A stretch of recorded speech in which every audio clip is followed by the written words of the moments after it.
ser gravada, para quem não participou das anteriores. A gente sempre grava, né, e depois envia por e-mail a gravação e um link para a apresentação que vai ser feita também. Aí vocês recebem no e-mail de inscrição.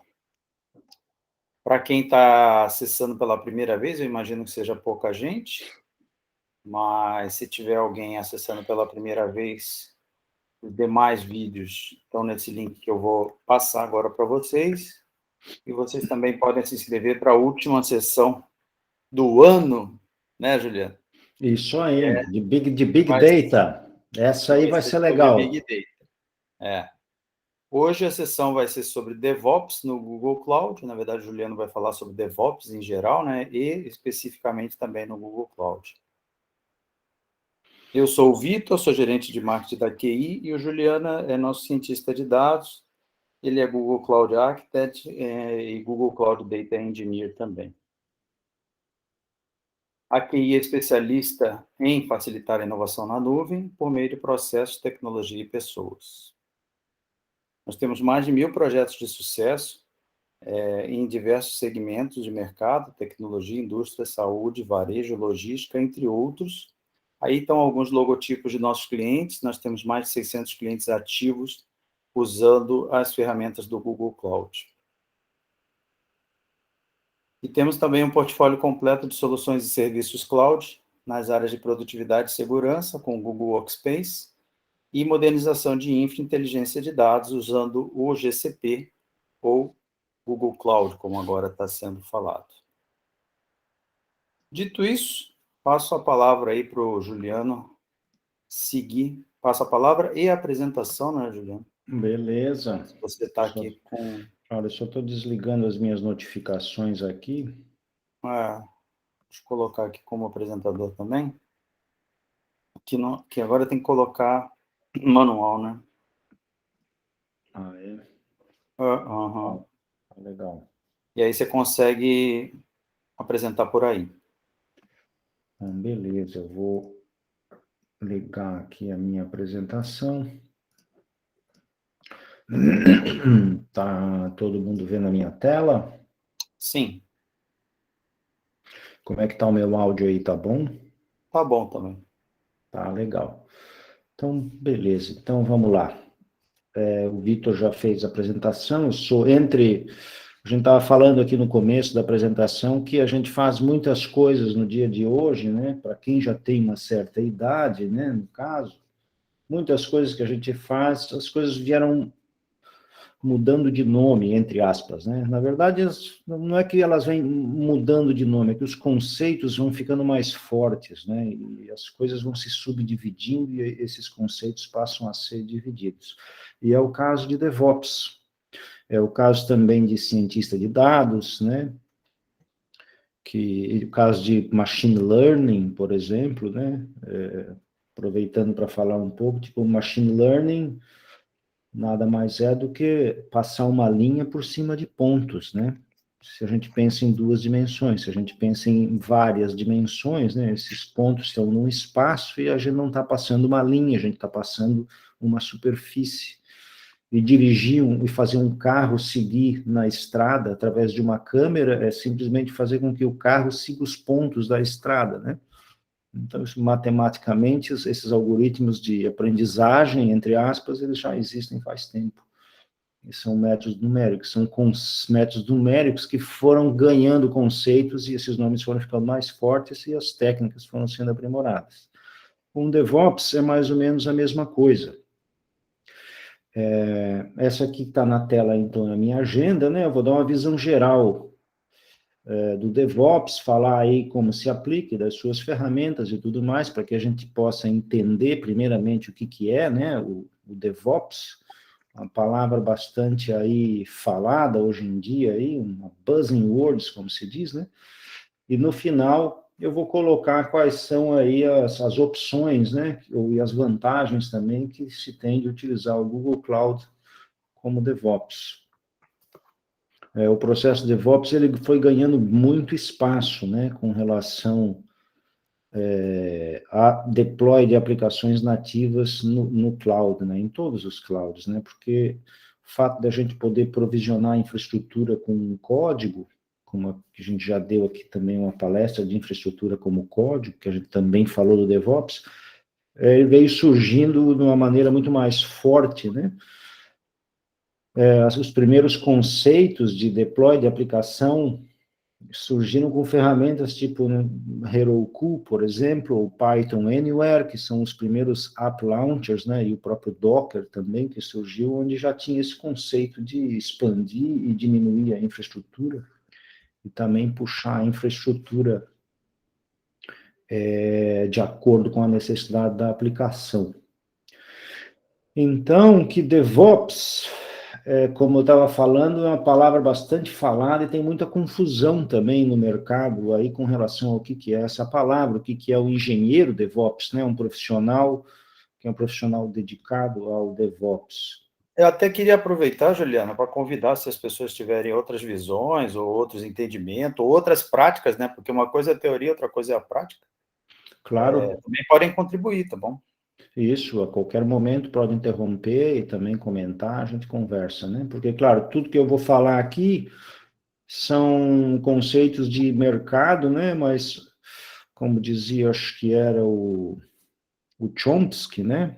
O Rousseau, a gente não consegue dar um discurso sem que a gente dê a nossa opinião embutida nele, né? Então, muitas coisas que estão aqui têm conceitos, mas esses conceitos são bastante complexos, né? E o mercado também transforma muito os conceitos e, às vezes, a gente não só tem eles distorcidos, mas como a coisa passa a ser determinada pelo próprio mercado, né?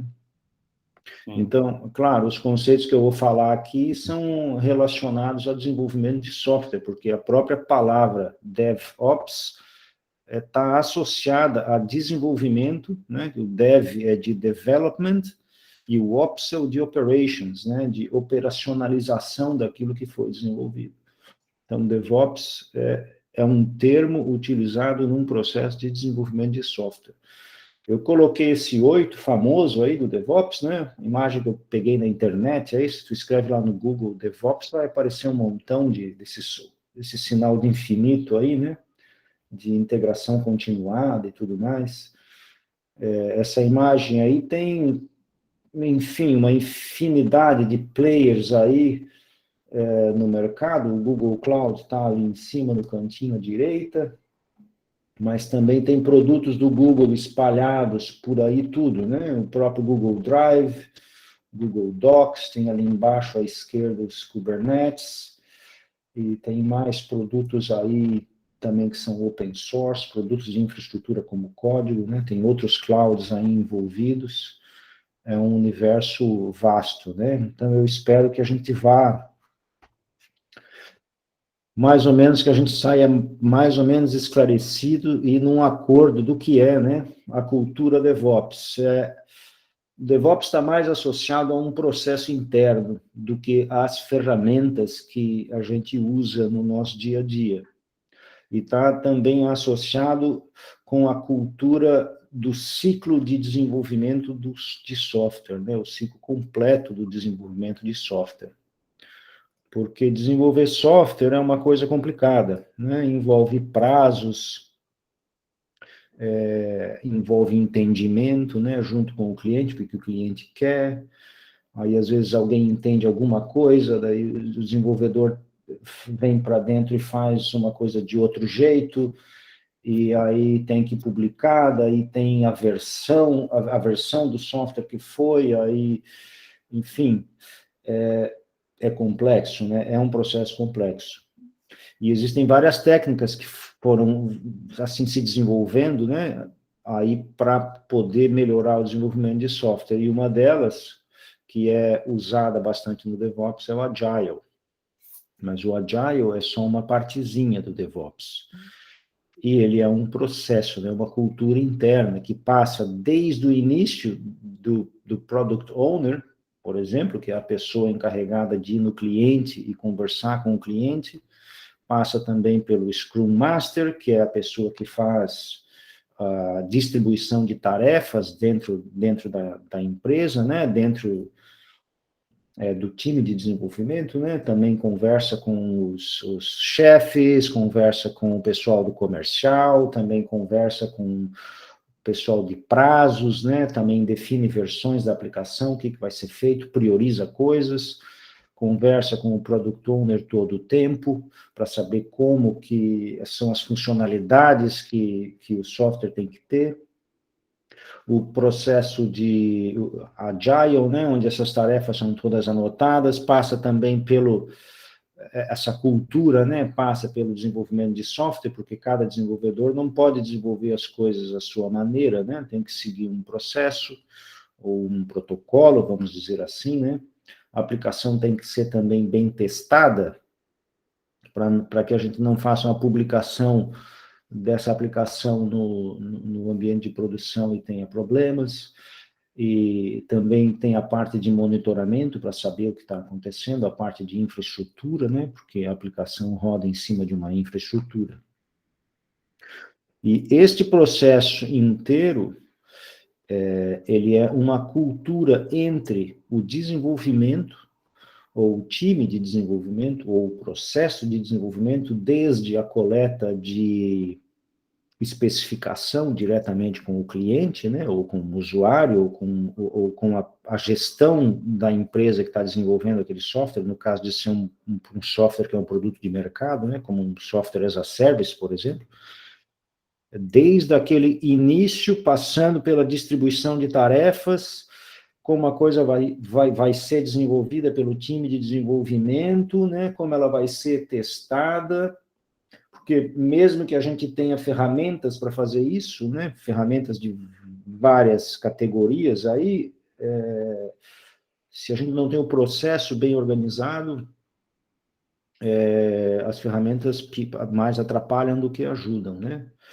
E uma vez que o processo de desenvolvimento está chegando, né, existe o processo com o pessoal, com o time de infraestrutura, que é o time que vai operacionalizar essa aplicação, que vai tornar essa aplicação disponível para os seus usuários. E essas duas coisas, né, o time, a parte de desenvolvimento, do Product Owner, coleta de especificação com o cliente, o Scrum Master, a distribuição de tarefas, a programação, o controle de versões e os testes, chegou o momento, então, de publicar para a infraestrutura, chega lá na infraestrutura, o cara da infraestrutura, não, isso não dá, porque essas bibliotecas Java aí, aqui, vão dar pau, não funciona. Para a .NET Framework, não, nossos servidores são todos Linux, isso aqui não é compatível. Então, existe claro que eu estou ironizando, né? Mas existe uma barreira aí no meio entre o software funcionando na máquina do desenvolvedor e ele funcionando em produção. E a cultura DevOps, ela justamente vem para unir essas duas coisas e fazer com que essa transição seja uma transição menos dolorosa, né? Que seja tranquila, e que também se tenha condições de medir o que está acontecendo com a aplicação lá no mundo real, onde ela está acontecendo com os seus usuários, com os seus bancos de dados, né, seus acessos, seus proxies, todo o seu conjunto de funcionalidades e recursos, e que essas medições possam trazer de volta informação, novamente, para o Product Owner e para o Scrum Master, e entrar tudo numa esteira onde essas coisas são orquestradas de uma maneira tranquila, né? E que se consiga também ter produção de versões mais facilmente, que se consiga modificar a aplicação tranquilamente, que se a gente faz um deploy da aplicação, publica essa aplicação e a aplicação tem problemas, né, dá um pau, aí, tem que voltar para a versão anterior, né? E isso tudo, existe um conjunto de ferramentas associado com isso, né, um conjunto de players, mas também está diretamente relacionado com o processo. O desenvolvedor precisa saber que ele tem que criar branches diferentes de produção e branches de deploy, e branches de controle de versão. O desenvolvedor tem que saber disso, e isso é um processo. O Scrum Master tem que saber que ele tem que criar as histórias de usuário lá na ferramenta de Agile dele, ou no momento que ele está definindo os backlogs, ele tem que saber que a maneira como ele vai criar essa história influi diretamente em como o desenvolvedor vai trabalhar. E a maneira como ele vai conversar com o Product Owner ou com o cliente, essa história ela pode ter o mesmo nome ou pode ter um nome que para o Product Owner significa uma coisa diferente. Né? Como, por exemplo, para o financeiro, a palavra pendente significa uma coisa, para o contador, essa palavra significa outra. É a mesma palavra. E para o chão de operações da empresa, por exemplo, pendentes pode significar ainda uma terceira coisa. Então, essa diferença de linguagem entre o início do processo de coleta de especificação até o momento em que chega em produção e está disponível para o usuário, tem um conjunto de transformações de conceitos e que a única maneira de controlar isso é por processos. Ainda que se usem nas ferramentas, né? Por isso que eu coloquei aquela imagenzinha ali em cima de cultura, né? Com várias pessoas de culturas diferentes, porque todas essas partes da empresa e do processo de desenvolvimento do software, né, são diferentes, e as pessoas têm que se entender. E aí é onde entra o processo DevOps, dentro dessa cultura de desenvolvimento, né? Porque um software, ele cresce, né? Ele vai crescendo e vai ficando cada vez maior, né?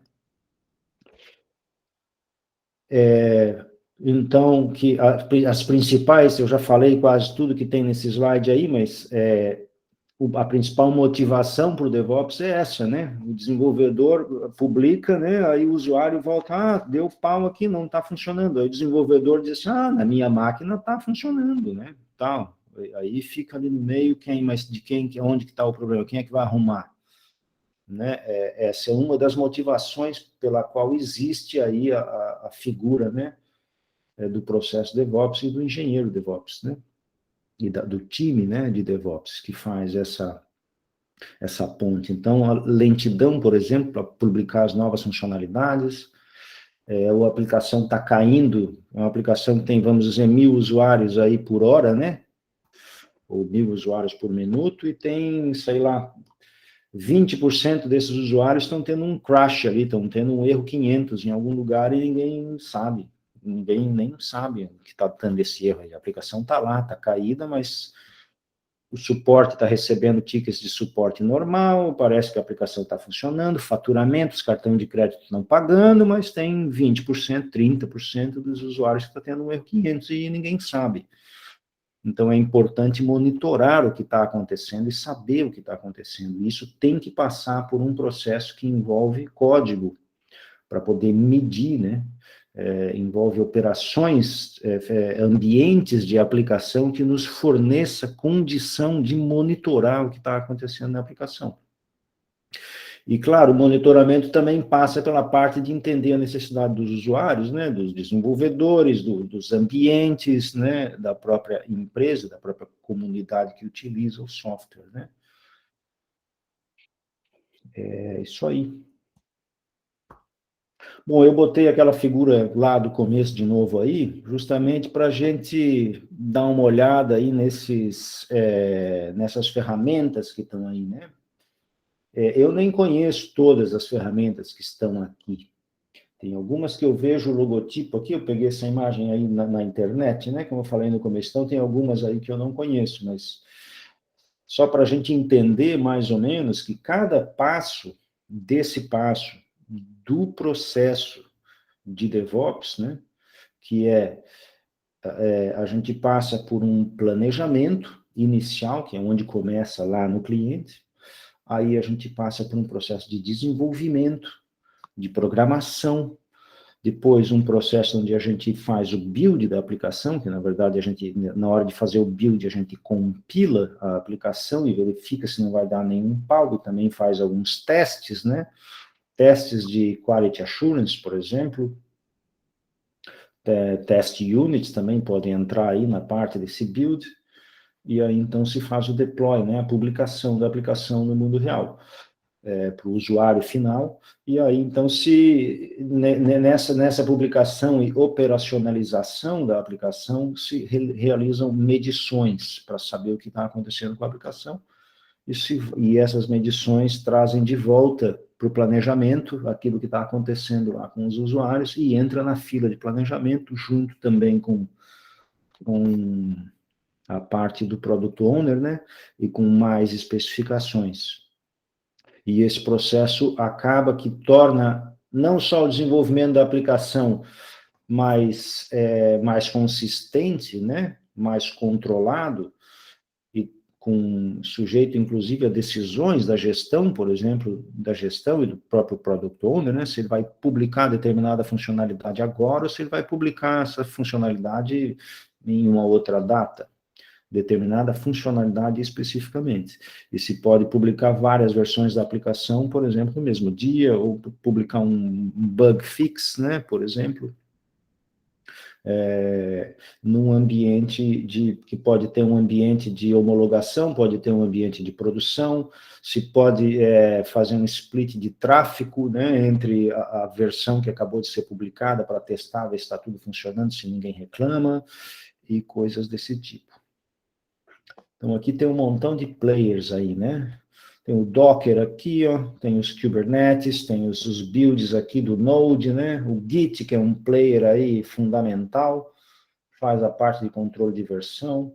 Tem o Google Cloud aqui. Esse ícone do Google Cloud aqui, ele está muito pequeno, porque o ícone do Google Cloud aqui, ele representa uma quantidade bastante grande de produtos aí que são oferecidos dentro do Google, né? Tem aqui os players Azure e tal, Amazon, o Heroku, que é historicamente bastante importante, na verdade. São inovadores aí na parte de app launchers. E, claro, integrações aí, inclusive com CRMs, por exemplo, porque o processo de DevOps pode tá integrado, né? Pode estar integrado com CRMs e com outros ERPs, a parte de medições da aplicação pode estar envolvida com isso aí também, para que se possa tomar alguma decisão, ou possa ir para o comercial tomar alguma decisão, ou para o marketing, né? Ou pode estar, inclusive, conectado aí com campanhas de marketing, e, enfim, este universo é vastíssimo, né?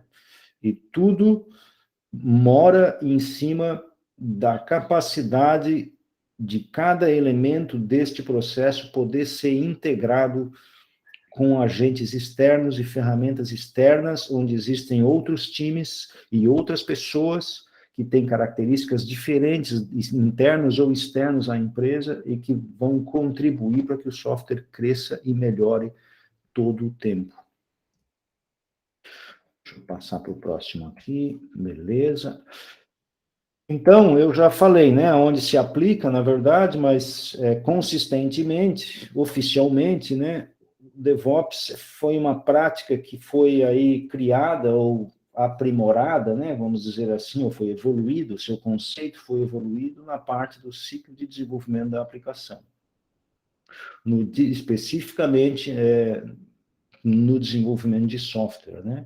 Claro, o desenvolvimento de software é um conceito também bastante aberto, né? Porque desenvolver software não significa, de repente, só programar. Um software tem um time de desenvolvimento. Pode ser um processo. Por exemplo, vamos dizer que a empresa tem um sistema de workflow e desenhou um novo fluxo, né? Agora um fluxo de solicitação de férias, por exemplo, uma versão nova do fluxo de solicitação de férias. Isso também pode ser feito um processo de DevOps para a publicação desse novo processo.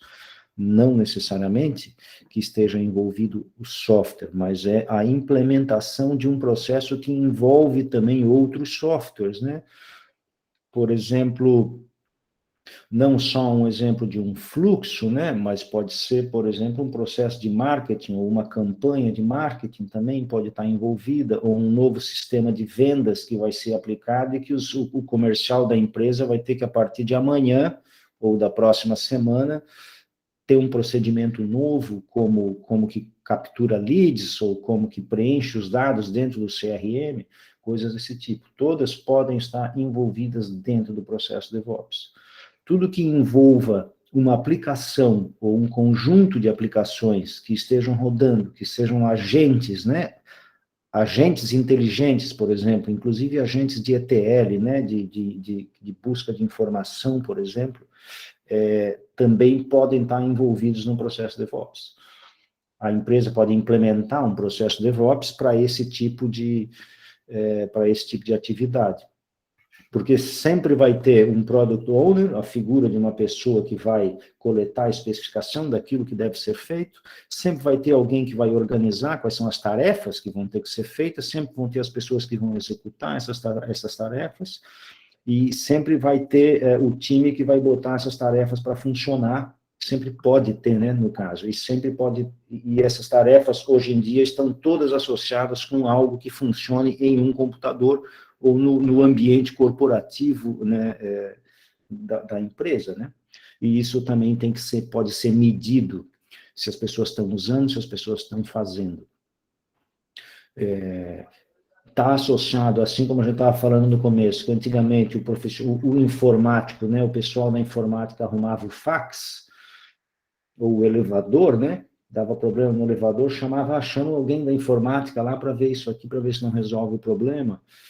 As técnicas utilizadas em desenvolvimento de software, pelo fato do software ser uma coisa intangível e estar associada com um processo, porque o que o software faz é um processo, é um procedimento, né, um algoritmo. Esse algoritmo não necessariamente pode estar associado com um código, pode ser um algoritmo que seja executado por pessoas e que envolvam outras ferramentas. Então, o DevOps também pode ser aplicado aí. Eu estou falando isso para que a gente possa explodir o conceito, né, daquilo que é a cultura DevOps relacionada a quem faz ou a quem produz aquilo que vai ser disponibilizado e a quem, de fato, disponibiliza aquilo que foi feito. Aqui, claro, como a gente está falando de tecnologia, né, e software e tudo mais, então eu coloquei umas palavrinhas-chave aí para a gente falar um pouco sobre elas, que são as palavras buzzing words aí do mundo, vamos dizer assim, do mundo DevOps, né?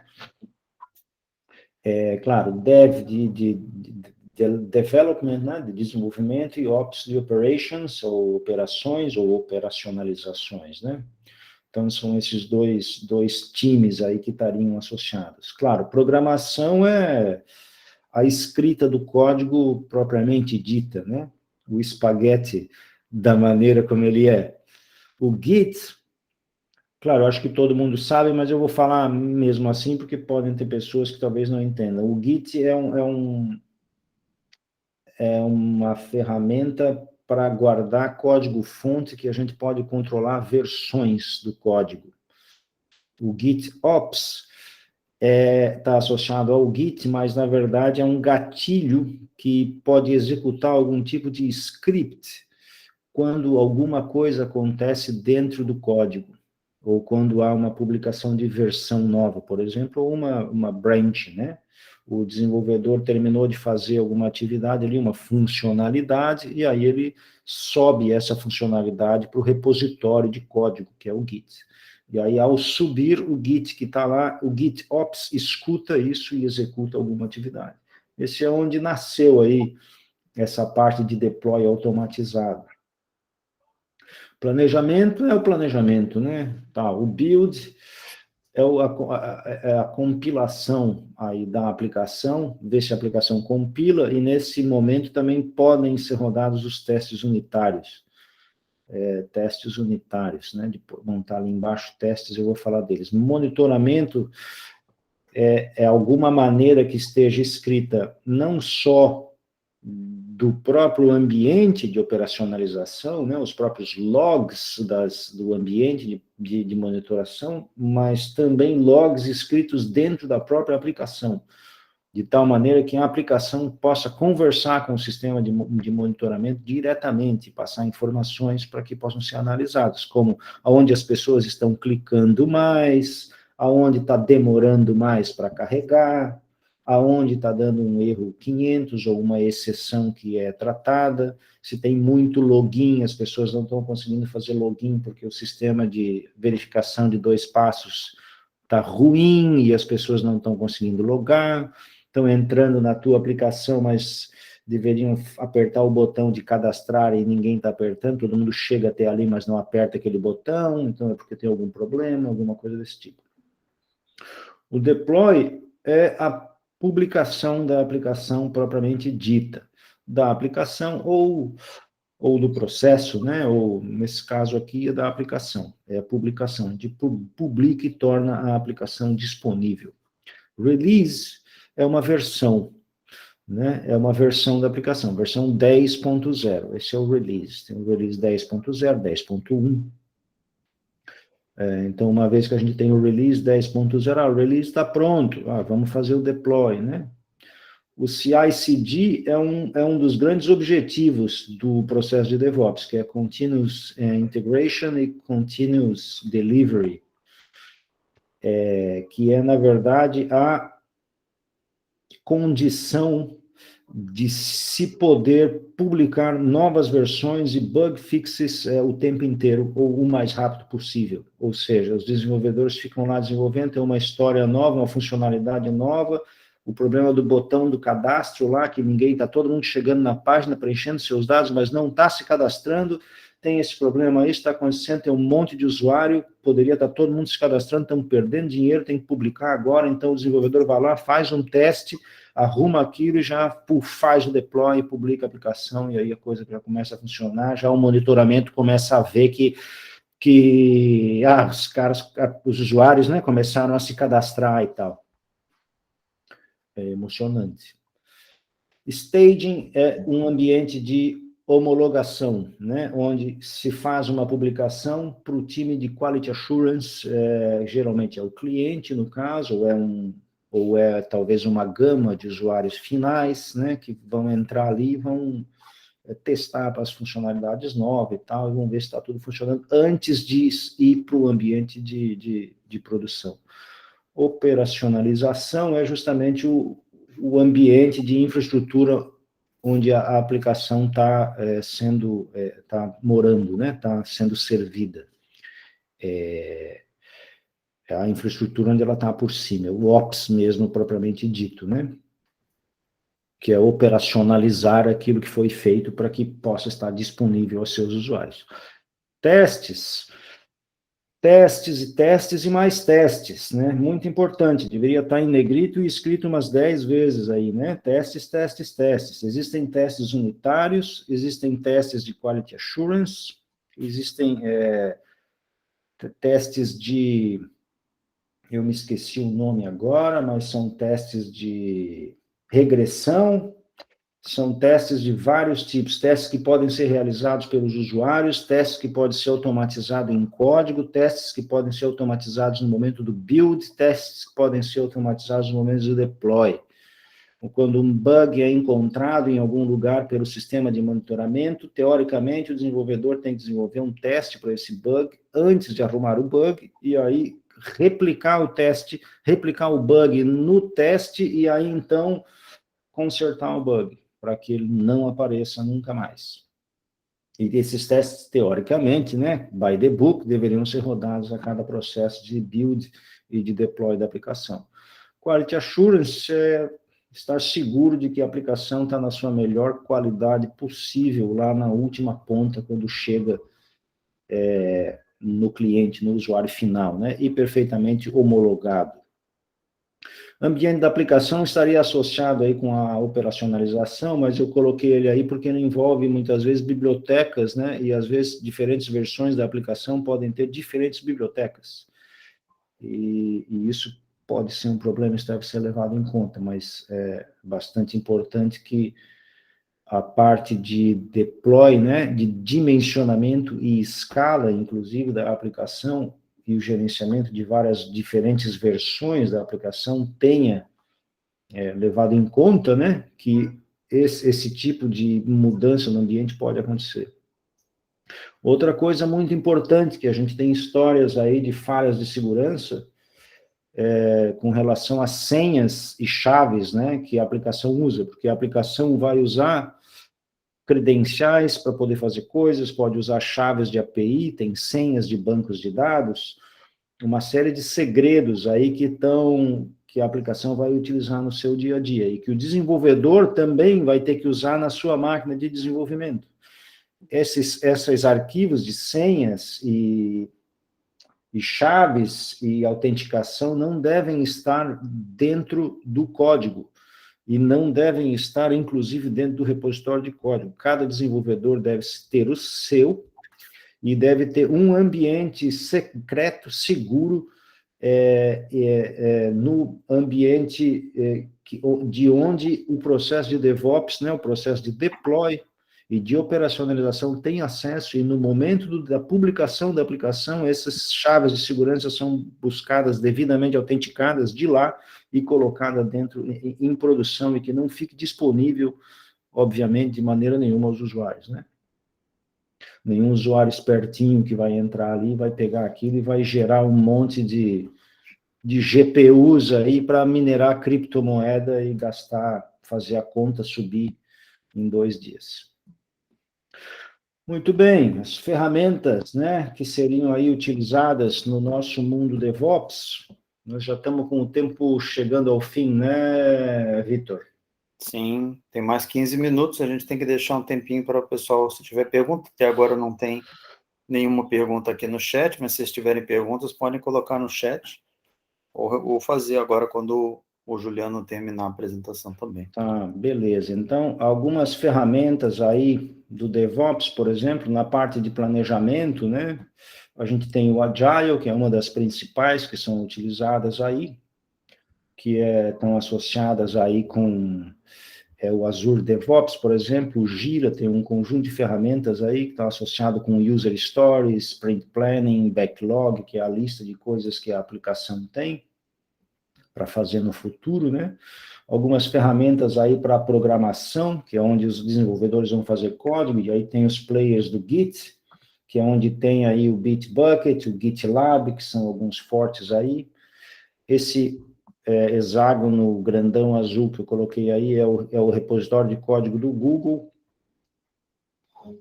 A parte de build da aplicação envolve aí o pessoal do Java, o pessoal do .NET Core. Se usa basicamente, ou não basicamente, mas na maioria dos casos, todos os builds de aplicação de DevOps para o deploy de aplicação estão associados com os Dockers, porque o Docker pode conter os builders que se quer para fazer todas as operações que se precisa, né?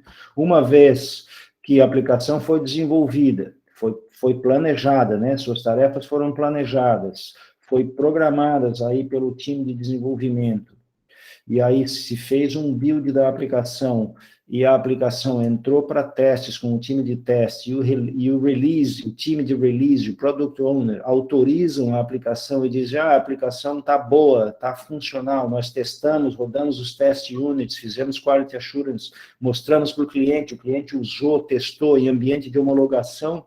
Então, a gente vai fazer o deploy da aplicação e publicar essa aplicação para o ambiente de produção.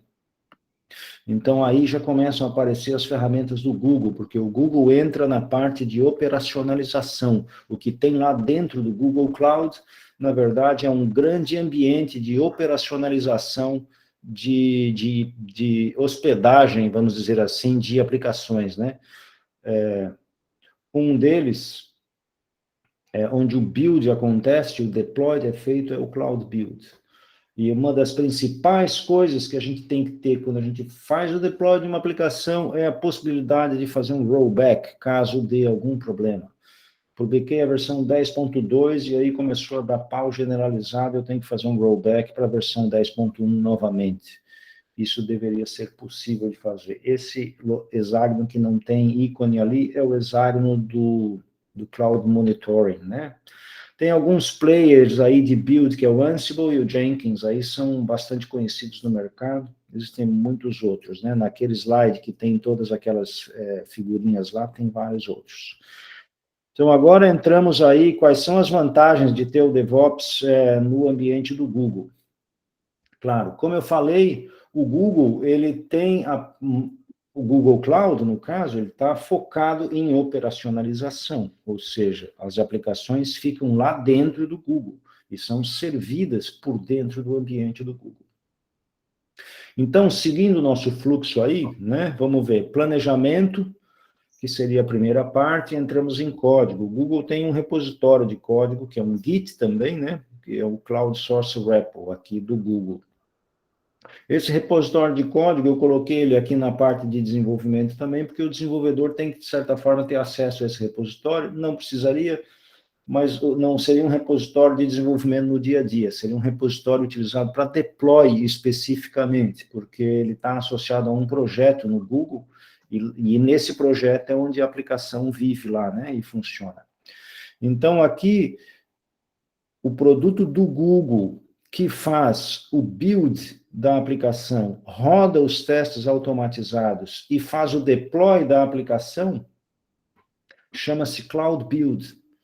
Ele é bastante parecido com o Jenkins, né? Tem um arquivo YAML, onde a gente escreve quais são as coisas que devem ser feitas com a aplicação antes de fazer o deploy, que é o build, fazer rodar os testes unitários, por exemplo, copiar arquivos de um lado para o outro, criar uma máquina virtual nova, criar um cluster de Kubernetes, fazer um deploy para o App Engine, ou coisas desse tipo. Tudo é programado aqui. E esse Cloud Build está conectado com o Cloud Source e ele tem variáveis e tem um conjunto de configurações que pode ser configurado de acordo com o ambiente da aplicação e com cada aplicação que a gente está fazendo o deploy. Aqui tem o Secret Manager. O Secret Manager é um lugar seguro que tem dentro do projeto do Google, é um produto para guardar criptografado, chaves de criptografia, senhas de banco de dados, arquivos de configurações que não podem ser compartilhados, e é permissionado, utilizando as permissões do Google, e que é acessível pelo Cloud Build, quando ele está montando o pacote de deploy da aplicação, para poder jogar todo esse pacote de configurações e arquivos e senhas junto dentro da operação da aplicação para fazer o deploy. O Google Container Registry é onde tem os containers que vão ser executados, são os runtimes de execução dentro do Cloud Build, para fazer as operações. Podem ser containers próprios do Google, ou pode criar o próprio container customizado, né, e fazer o deploy desse container.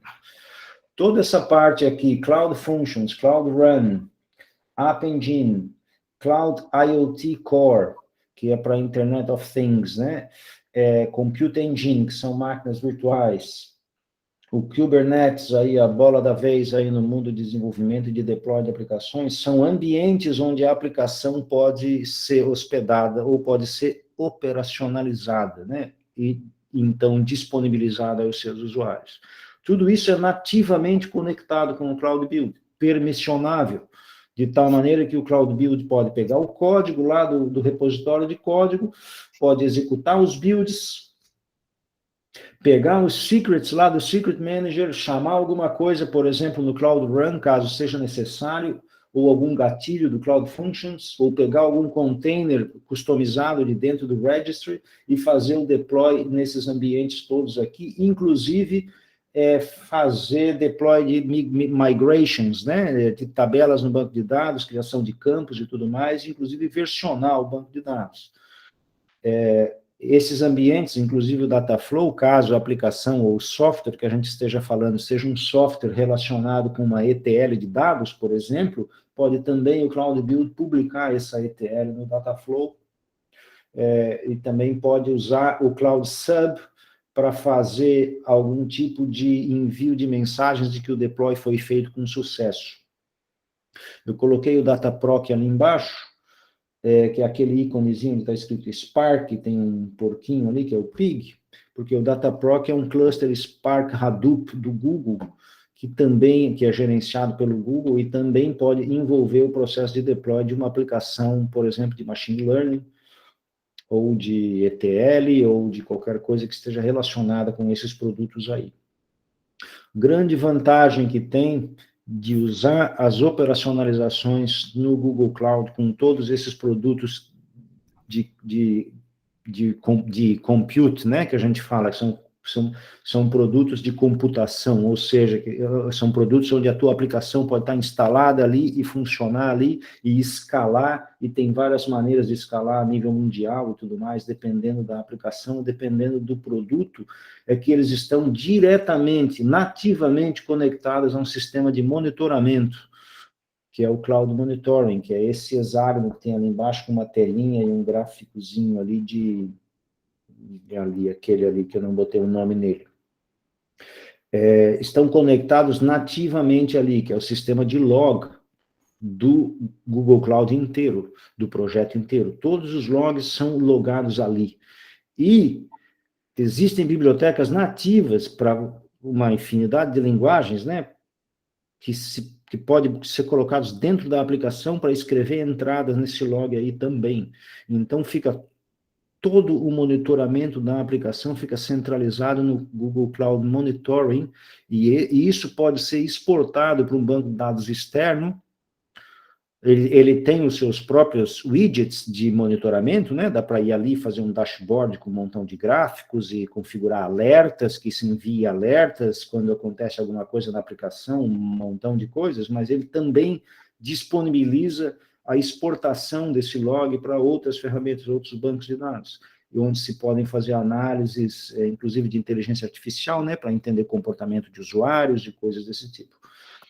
Além do Google oferecer esse conjunto de ambientes onde a aplicação pode ser publicada e disponibilizada aos seus usuários num ambiente robusto, que pode ser configurado com escala mundial, existe associado a isso aí um sistema fantástico de monitoramento, que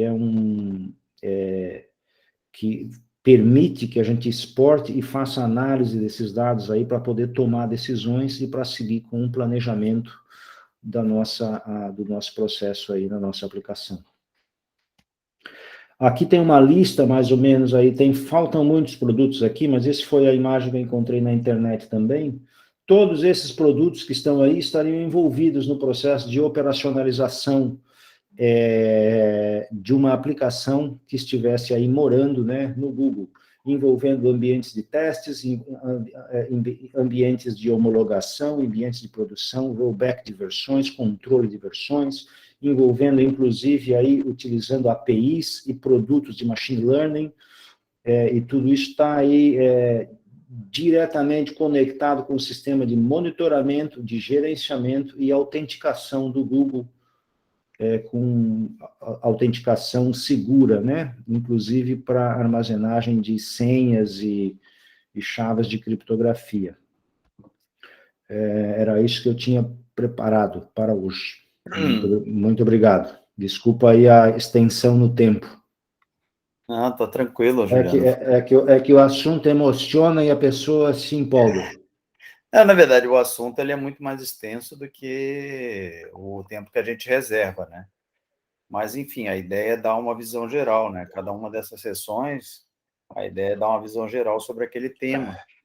E, claro que se as pessoas que estiverem assistindo tiverem interesse em aprofundar, a gente pode marcar um horário específico, trazendo o projeto, né, em questão, no qual você quer ajuda de algum tipo da QI, a gente pode dar uma atenção e marcar uma sessão específica, mas, enfim, o tema de hoje era um tema muito amplo, né, realmente o horário era curto, mas, assim, vamos nessa. Quem tivesse, ninguém colocou nenhuma pergunta até agora, não sei se alguém tem alguma dúvida, algum comentário na prática aí de como é que tem sido isso para cada empresa.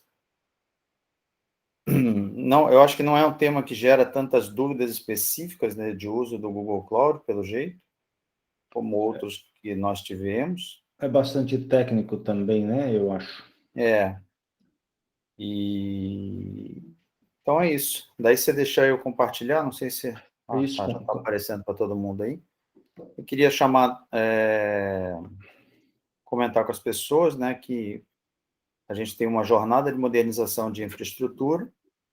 Essa jornada, para quem tiver interesse em fazer migração de seus ambientes para o Google Cloud, ou mesmo que já tiver um ambiente no Google Cloud, estiver precisando de alguma ajuda de otimização, ou para subir novos workloads, ou, enfim, a QI pode ajudar. Pela jornada de modernização de infra, vocês ganham já gratuitamente serviços de análise e orientação e serviços de mapeamento técnico, e, eventualmente, até a implementação do projeto, o desenho do projeto, a implementação do projeto também. Vai depender muito do tamanho do projeto, e que essa parte seria subsidiada pelo Google. A parte de análise e orientação, mapeamento técnico, orientações gerais, a QI dá gratuitamente, basta você se inscrever nessa página que eu acabei de mandar.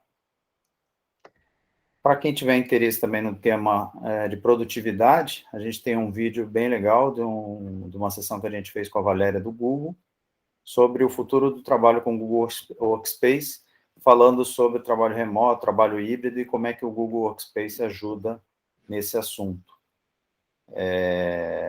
Daí vocês vão receber essa apresentação, assim como a gravação do dia de hoje. E na apresentação tem um link lá para vocês assistirem. Vocês temos mais alguma dúvida, mas estamos chegando ao final. Se alguém tiver mais alguma dúvida e quiser compartilhar, é só colocar aqui, ou falar. Pelo jeito não, então agradeço demais a todos que participaram até agora, e agradeço especialmente ao Juliano de ter feito essa apresentação aí bem abrangente sobre DevOps. Muito obrigado. Falou, Juliano. Obrigadão pela presença e obrigado a todos. Obrigada, gente. Tchau, tchau. Obrigado. Tchau, tchau.